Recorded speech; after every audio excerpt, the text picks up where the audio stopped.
délégation prend bonne note du rapport de l'expert indépendant sur la situation des droits de l'homme au Mali. Je souhaite à présent apporter quelques observations.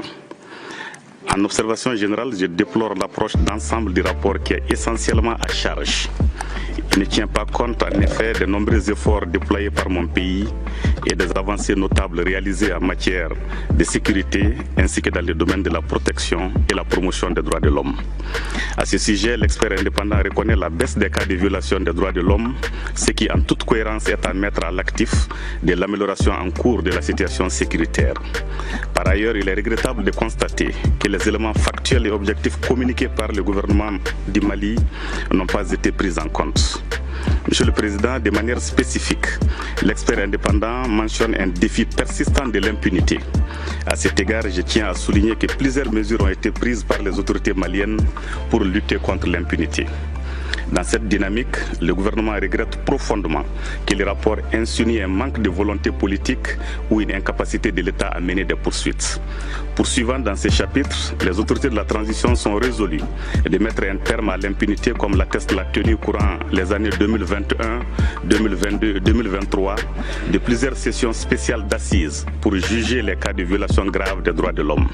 Il faut noter en outre la lutte déterminée contre l'esclavage par ascendance, contre lesquelles des mesures énergiques ont été prises, dont la disponibilité d'un avant-projet de loi spécifique de répression de l'esclavage et la tenue d'une session spéciale de la Cour d'assises à Caille en mars 2023 qui a jugé près de 100 personnes. L'engagement résolu du gouvernement ne fait l'objet d'aucune faille lorsqu'il s'agit de poursuivre et punir les auteurs des cas avérés de violation des droits de l'homme. Nos actions en faveur du respect des droits de l'homme ne sont entravées que par des contraintes objectives, dont la nature complexe du terrorisme auquel mon pays fait face depuis 2012. Malgré ces contraintes, les poursuites sont systématiquement engagées chaque fois que des allégations crédibles de violation des droits de l'homme sont portées à la connaissance des autorités judiciaires compétentes.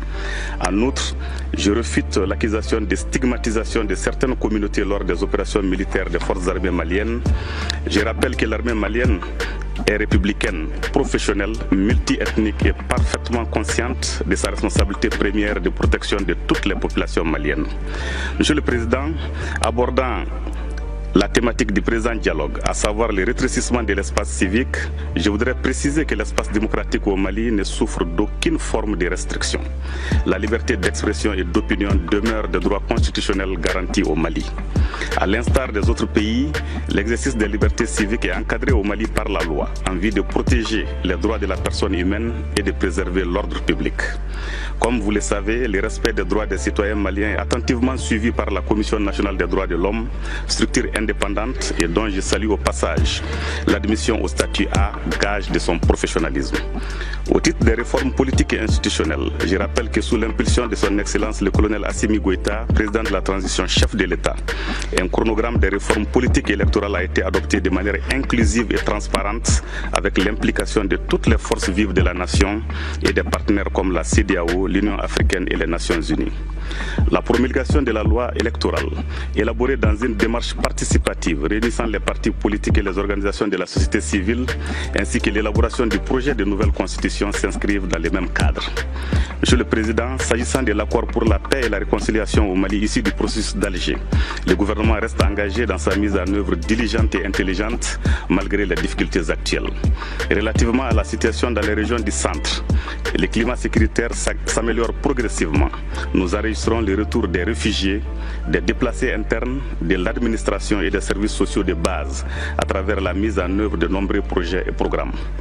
Dans le cadre de la justice transitionnelle, le gouvernement du Mali a approuvé une politique nationale de réparation et son plan d'action 2021-2025, fixé les règles générales relatives à la réparation des préjudices causés par la violation grave des droits de l'homme et créé une agence dédiée à cette réparation. Monsieur le Président, la lutte contre les violences basées sur le genre est une autre priorité du gouvernement qui s'inscrit dans le vaste chantier des réformes de la justice.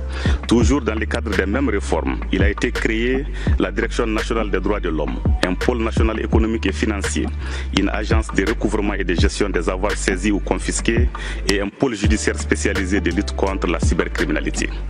Monsieur le Président, Mesdames et Messieurs, pour terminer, le gouvernement du Mali réaffirme sa ferme volonté de poursuivre sa coopération avec tous les mécanismes des droits de l'homme, tout en s'opposant à la politisation et l'instrumentalisation des droits de l'homme. À cet égard, les Maliens soutiennent... Merci beaucoup, Monsieur le Ministre.